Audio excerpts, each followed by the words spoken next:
Hello, and welcome to Dvorkin on Debt, where our personal finance expert, Howard Dvorkin, That's talks me. about the economy, personal finances, and how we can meet daily challenges head on. Hi, Howard. How are you, Sid? Doing pretty good. So today I want to talk about the differences between debt settlement and a debt management program. It's interesting. That's an incredibly interesting subject because there's so much noise out there and it says, get out of debt. And you go on the internet, you get hit with tons of ads on get out of debt. They just don't tell you how. And not a lot of people can offer both programs. And let's go review how to get out of debt. There's 5 ways. One is you don't get out of debt and you just keep paying your minimum payments and you'll be paying them for the rest of your life. That's not so enjoyable. Not ideal. No. There's stick your head in the sand, which is the ostrich situation, which you stick your head in the sand and hope for good things to happen when you pull it out. Also not ideal. Not great. There's bankruptcy, which is usually the last thing. Then there's debt management and then debt settlement. We're going to talk about debt management and debt settlement. And most organizations that offer debt relief services can offer both, and they don't offer both. Luckily, Debt.com offers both, but it depends on your individual circumstance, which is better for you. Right. And let's talk about debt management. And that's how I started my career in the debt relief world. And debt management is a good program. It's backed by your credit card companies.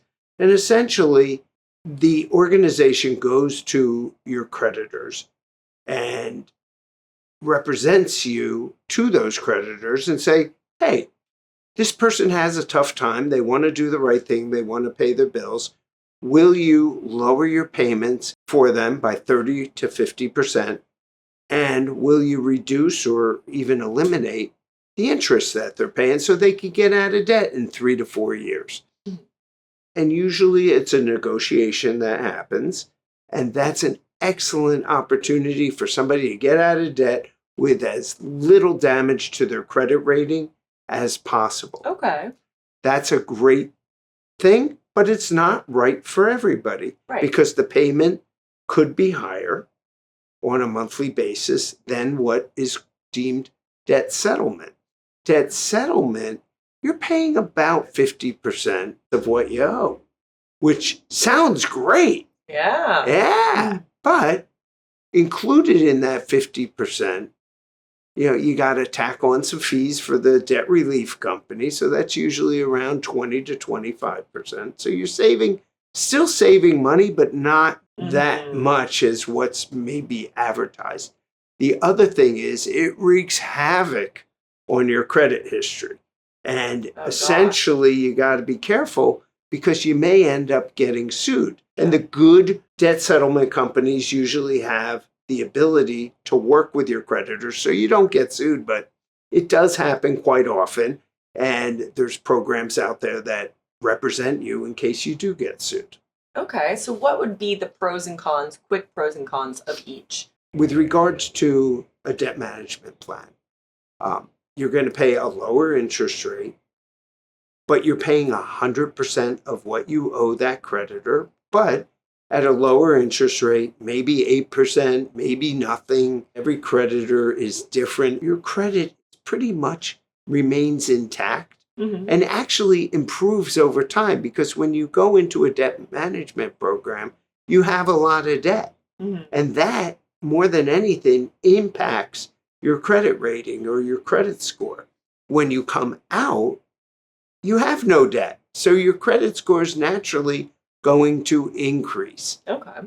The positive thing about debt settlement, you're going to pay a percentage of what you owe, which sounds great, but there's a lot of harm that happens. And, and it depends.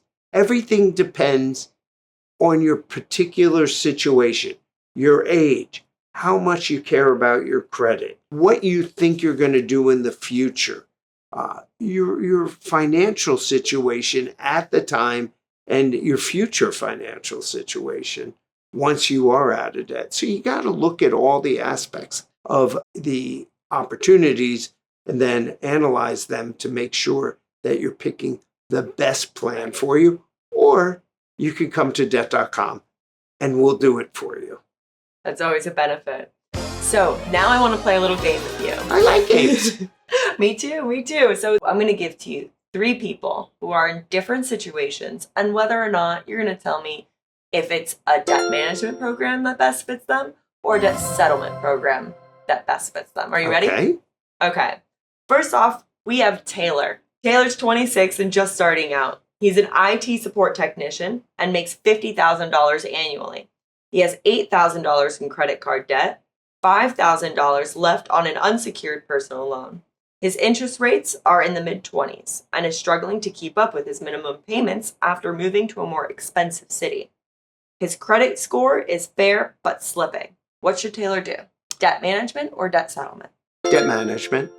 Okay. And the reason why is he's young, he's aspiring, his career is growing.